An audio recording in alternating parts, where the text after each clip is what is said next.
स्वामी जी, प्राय सभी धर्म दर्शनों ने अविद्या, अज्ञान, राग, द्वेष, मोह, पुण्य, पाप, इन सब चीजों को जो है वो मुक्ति के मार्ग में बाधक बताया है।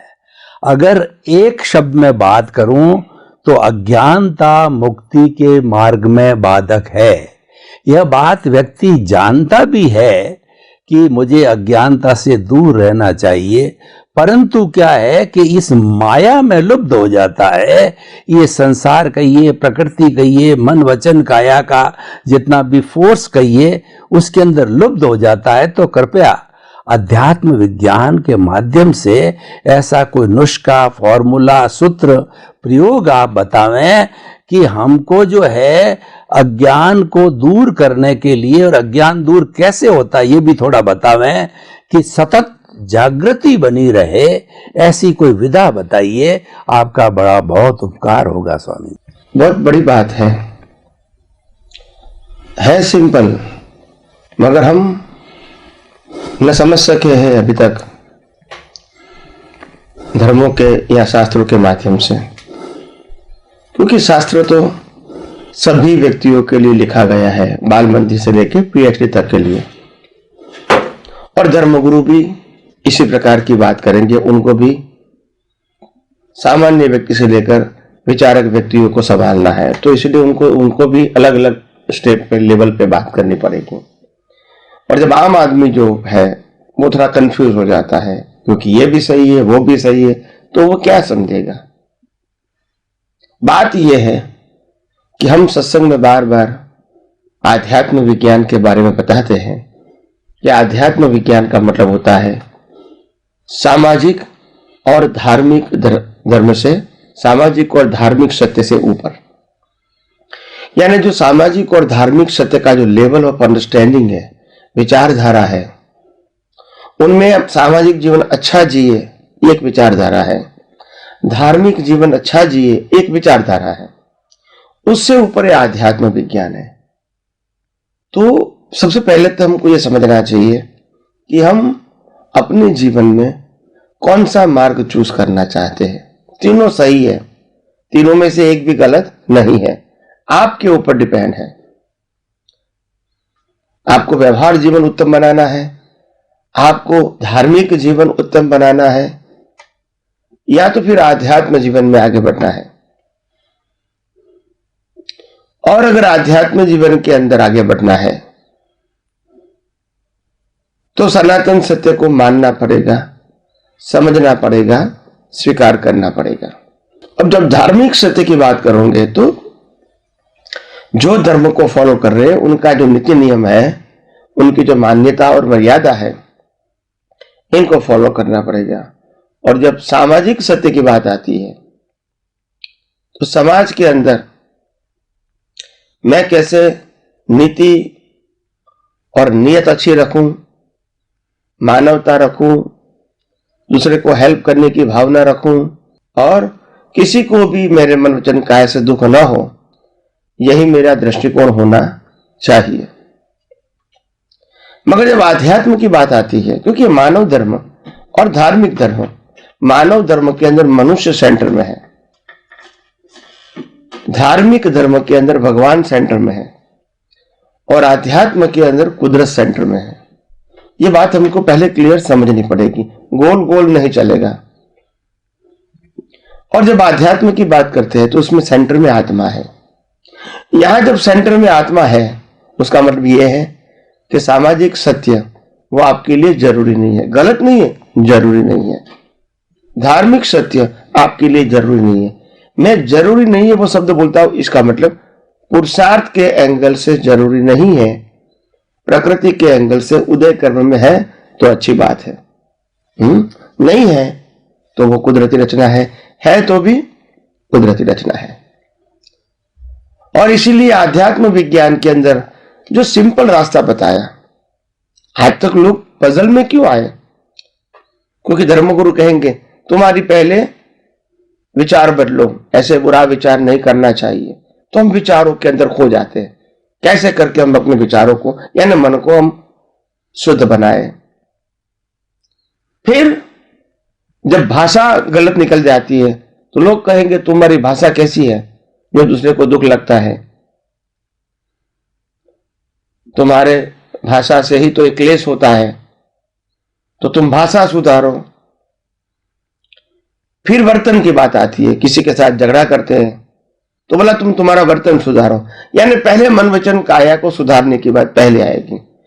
और हो सकता है हर व्यक्ति अपने जीवन में प्रयास तो करती होगी कि मन वचन काया को सुधारूं मैं, क्योंकि वो हमारे हाथ में डायरेक्टली हम कंट्रोलर नहीं है, फिर भी प्रयास करते हैं, अच्छी बात है। हम जब धार्मिक बात करेंगे, धर्म की बात करेंगे, तो हम कहेंगे तुम ये भगवान को मानो, ये गुरु को मानो, ये मंदिर को मानो, ये मंत्र को मानो, फिर ये रिचुअल्स को फॉलो करो, ये संस्था को मानो, ये सब बातें बताएंगे और आप फॉलो करेंगे भी, मगर कंटिन्यूस तो फॉलो होगा ही नहीं। तो हो सकता है कभी हम भगवान को या मंदिर में जाना भूल जाते हैं या नहीं जा पाते हैं, गुरु को मिलना कभी भूल जाते हैं, रेगुलर सत्संग में नहीं जा सकते हैं, रेगुलर रिचुअल्स को फॉलो नहीं कर पाते, ये सब होता है। और बाद में अपना पूरा जीवन, अपनी पूरी सोच, अपना पूरा प्रयास उसमें लगा रहता है, कब मैं रेगुलरली मंदिर में जाऊं, भगवान को मानूं, भगवान को याद करूं, कब मैं अपने गुरु को रेगुलर मिलूं, कब मैं सत्संग में रेगुलर जाऊं, कब मैं रिचुअल को रेगुलर फॉलो करूं। इसी में ही हमारा मन चला जाता है, यानी उस लेवल की वैल्यू हमारी हो जाती है पुरुषार्थ की, सामाजिक और धार्मिक। अभी आध्यात्म में क्या है? आध्यात्म का रास्ता एकदम सिंपल एंड स्ट्रेट फॉरवर्ड है, no puzzle and no confusion. अध्यात्म विज्ञान का सीधा साधा सिंपल प्रिंसिपल है, जन्म से मौत तक मन वचन काया से जो कुछ भी होता है, तुम्हारा मन वचन काया या दुनिया के कोई भी व्यक्ति का मन वचन काया, वो कुदरती रचना है। उसका क्रिएटर, ऑपरेटर, डिस्ट्रॉयर तीनों कुदरत है, और इसीलिए उसमें आपको टच करने की, इन्वॉल्व होने की, सुधारने की, बदलने की, करेक्शन करने की कोई गुंजाइश आध्यात्म विज्ञान में नहीं है। सो वहां आपको फोकस ही नहीं करना है।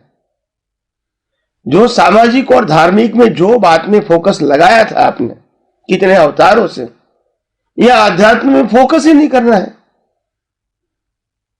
क्योंकि क्रिएटर, ऑपरेटर, डिस्ट्रॉयर तीनों कुदरत। जब आप ऑपरेटर ही नहीं है तो how you can manage it by yourself.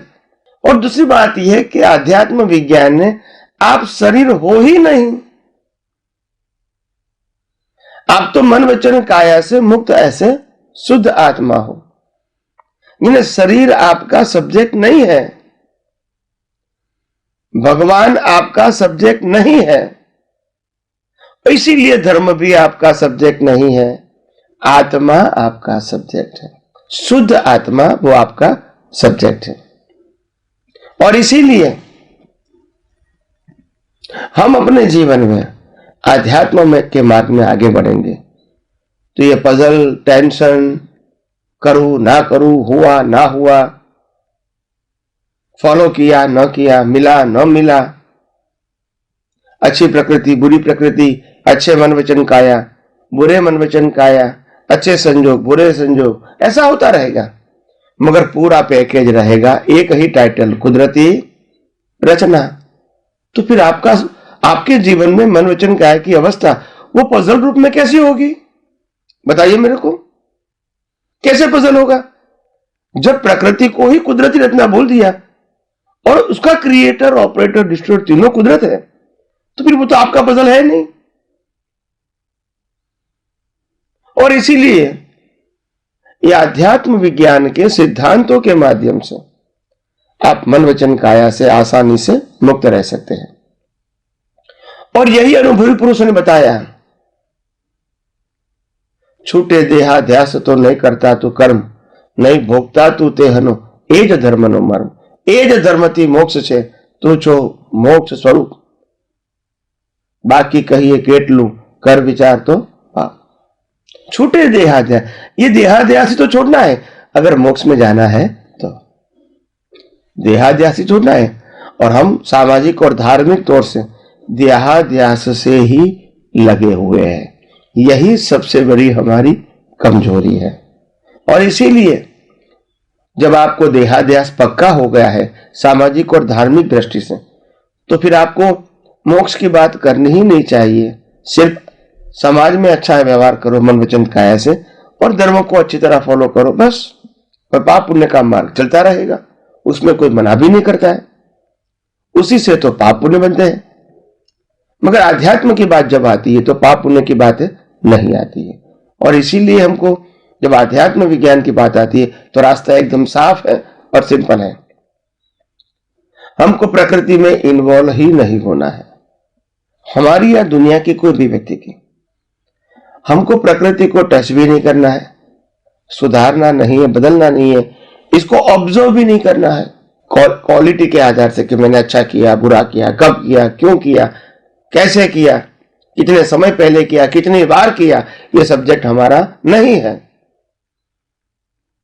After you try to know the spiritual science, जब आध्यात्म विज्ञान समझने की कोशिश करते हैं तो ये सब्जेक्ट आपका नहीं रहेगा। और इसीलिए आध्यात्म विज्ञान वो मन वचन काया से मुक्त रहने का सब्जेक्ट है, मन वचन काया को बदलने का, सुधारने का सब्जेक्ट नहीं है। मन वचन काया की अवस्था से मुक्त रहना है, यानी वो सही है गलत है वो सब्जेक्ट नहीं रहेगा। भूत और भविष्य आध्यात्म विज्ञान में नहीं रहेगा, जो भी है वर्तमान में रहो, क्योंकि आपको एक ही एंगल से देखना है, कुदरती रचना। फिर मैं क्यों पास्ट में जाऊं, मैं क्यों फ्यूचर में जाऊं, मेरे को क्या पाना है, क्या करेक्शन करना है, क्या सुधार लाना है, क्या पाना है या क्या बचाना है, कुछ नहीं है।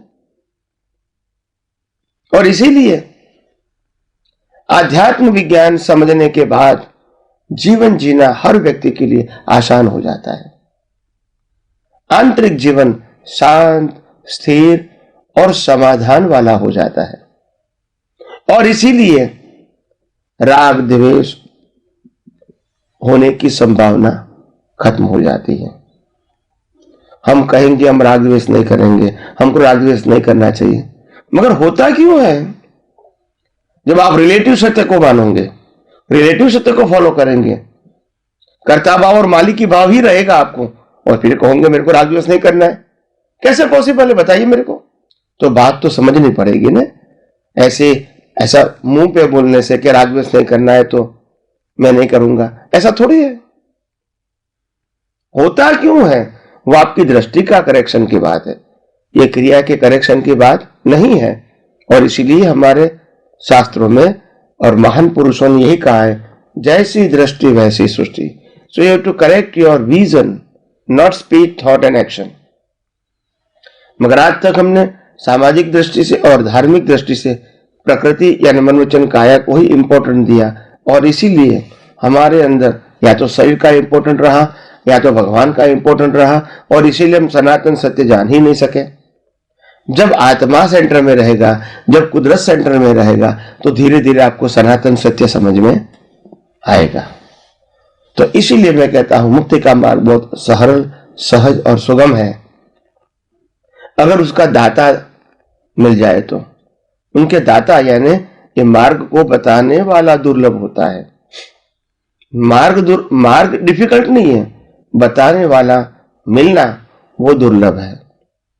और इसीलिए आप सबको ये आध्यात्म